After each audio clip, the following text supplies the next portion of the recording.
You ready? Let's do it. We're live. Holy shit, we're live. All right. We're live.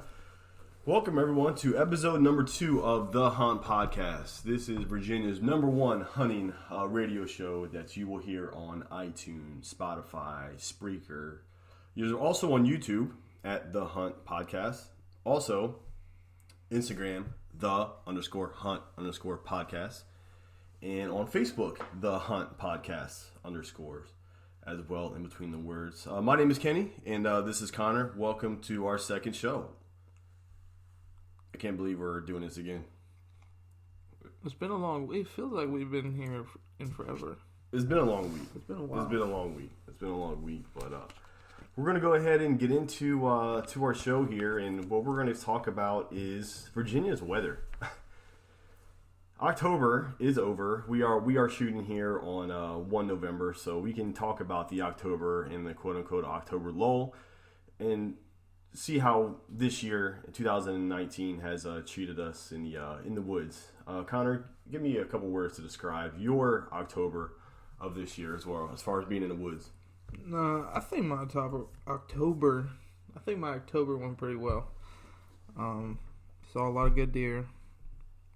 Knew a lot about the season that we're getting ready to basically start up with a rut, right here. I never do have a very good preseason,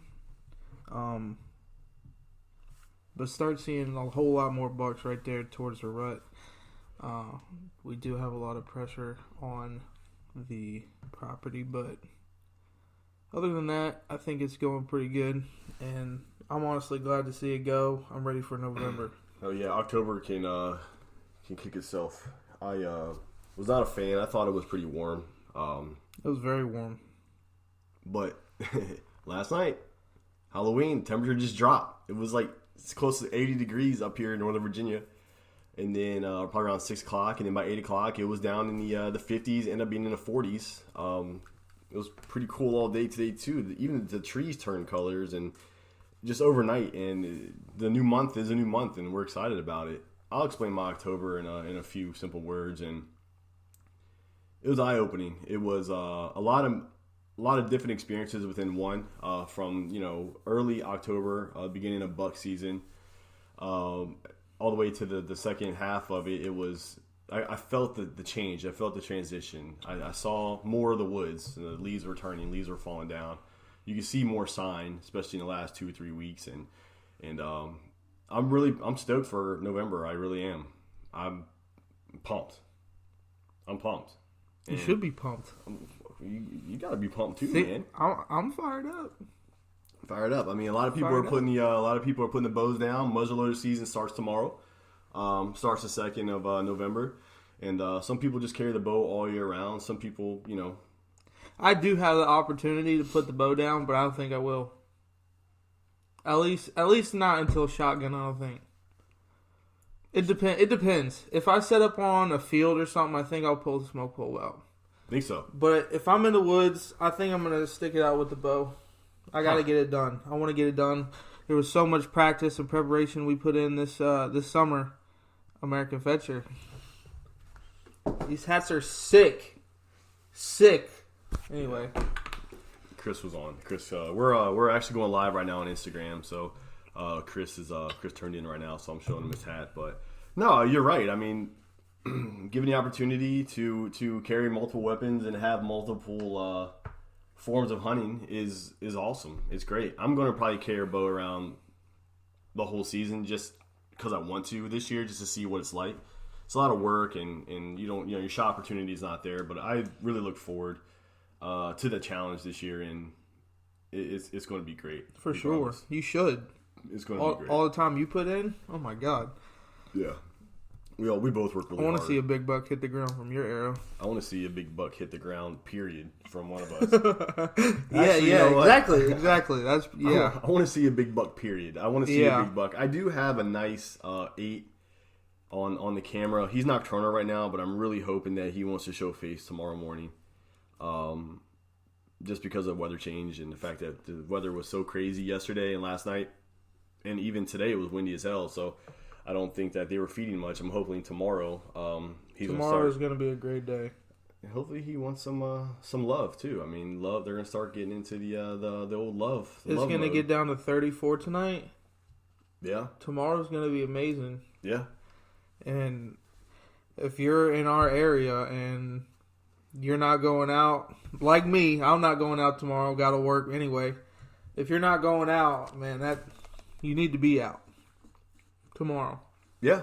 If you have an opportunity to get out, you should get out anytime you can. Absolutely. It's gonna be beautiful. It's going to be great. So, what are we running into right now with the very soon and very quick temperature drop? Is any signs of pre-rut has kicked in to 5th, 6th gear. Oh yeah, we're at the end of the pre-rut. Yeah, it's getting ready to fire up. It's getting big ready. Time fire up. It's getting ready. I mean, you'll see a lot of scrapes. A lot of rubs. How many deer did you see on the side of the road dead this week? Probably 6. Oh my God, they're everywhere. You know, that's a great sign, especially being with all of the cars in our area.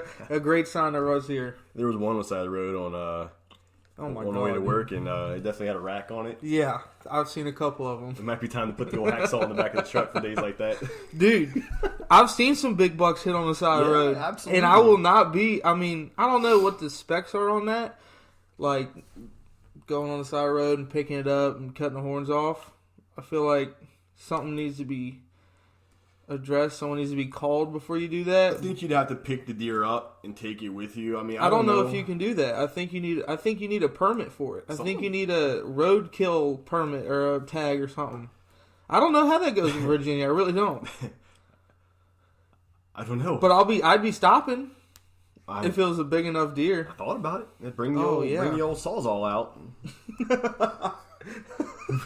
Pull the Sawzall on the side of the road at 6 o'clock in the morning. You know, I'm wearing my suit, and people are like, "What the hell is he doing?" I'm sitting with a Sawzall cutting the deer's antlers off. Yeah, All right, guys, I'll see you at work. But yeah, I mean, the deer activity's definitely picked up. It's picked up a lot.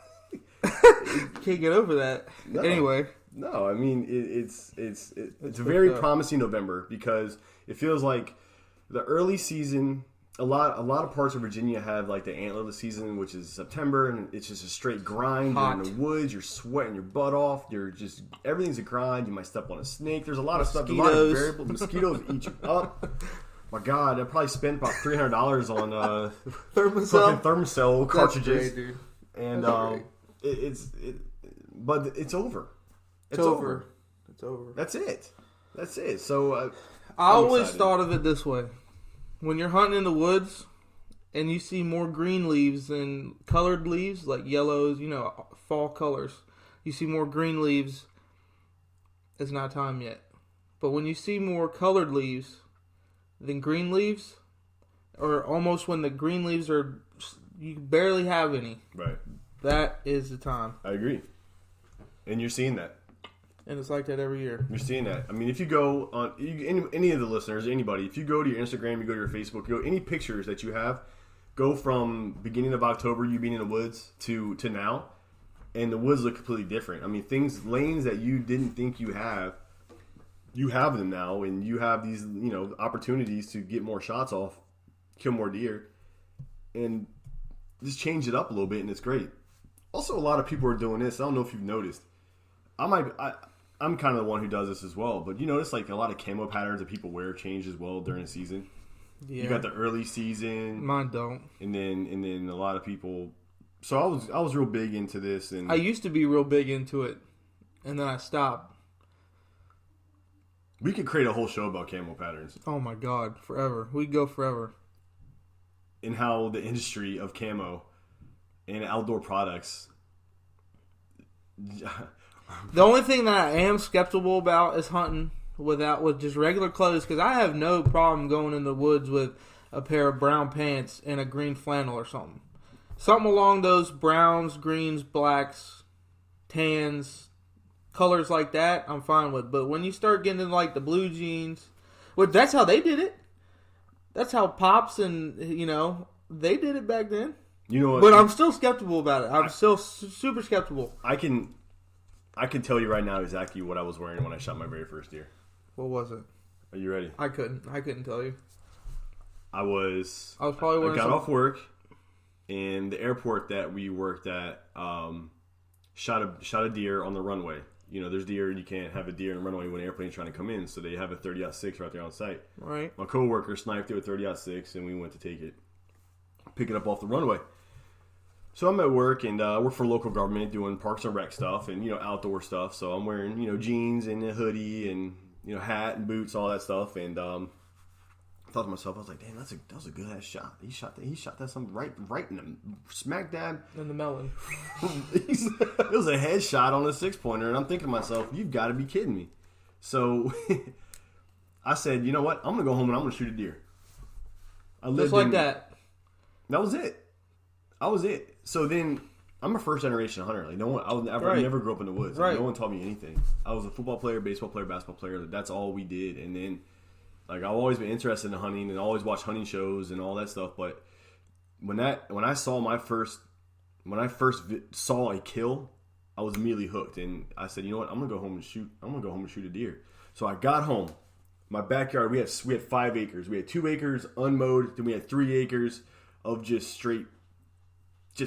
pine trees. Mm-hmm. And we have an opening right there where our septic field was. So you know what? I'm gonna sit on the edge on this log here, post up. I was like, fuck, I don't have any camo. What the hell am I gonna wear? I'm like, deer colorblind. People wear orange and shooting deer. Let's do this. Right. So that's a very good point. so I had a red hoodie on. And it was a Chicago Bulls hoodie, Michael Jordan.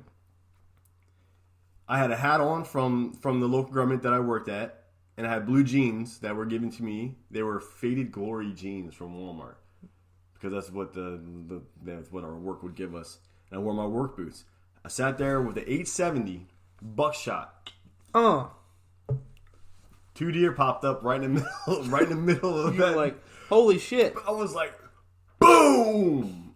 And then all the deer jumped up and ran away. And I'm thinking to myself, my heart's going 100 miles an hour. I'm like, I don't even know how to gut. What do I do? What do I do? By the way, I live in this area. Like, I have 3 acres of woods, and all of a sudden someone's gonna see blood all over the place. My neighbors, but what the hell's going on? Oh my god! I'm thinking to myself. So I text my brother. I'm like, hey, come back here. I shot a deer. He's sitting there playing Madden. So I text him, and he comes out, and we go looking for this son bitch. And then I turn the corner, and I see these hoofs, and I'm like, Justin, go get a shovel. And he's like, what? I was like, I shot someone's horse. He's like, what do you mean? It was 235 field dressed. Doe. That's a big doe. 235 field dressed. I had it weighed and everything. Guy came, picked it up, brought it on, and brought the hitch. He had the hitch thing where you hoist it up and you get your gun. He had this a scale, hooked it up right on there. He's like, dude, did you gut this thing? I'm like, yeah, look at it. And he's like, yeah, you didn't get all of it, but you know, some of the esophagus stuff is still there. But I'm like, dude, it's all out. 235 field dressed. I was wearing a red hoodie, jeans, and I sniped it with a 870.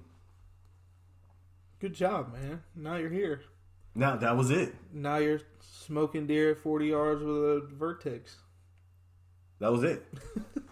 So later on that week, I traded that shotgun in for a PSC Stinger. Bow. So I'm like, screw the shotgun stuff. It's too loud. It scared the shit out of me. So scared. Yeah, dude, that scared me to death, dude. I didn't know like how far. You know, I didn't know. I just shot a deer and then like, you know what? I'm gonna shoot a bow. First one to hand me down. It fit me. I mean, it was cool, but I've been bow hunting ever since then, man. First generation, and I shot it the first week of November, and that's why this week is so important to me, because it is it. This is the movement. This is when it happens. This is the week it started. This is the week that it started. Like this is my anniversary week. I look at it, and being a first generation hunter and literally learning what that everything means? on my own. It's going down. Do you know? Do you know what? We won't talk about what it means. Everybody knows what it means. I know what it means. Let me know what it means. Tell you what it means? Mm-hmm. It means you're gonna kill a freaking slob. I hope so. It's gonna happen, dude. I'm losing sleep over it. It's gonna happen. Just when it happens, call me and tell be on the phone. It's a big emergency, so when I get the call and I'm working tomorrow, I can come help you. Yeah. Yeah. feel like it's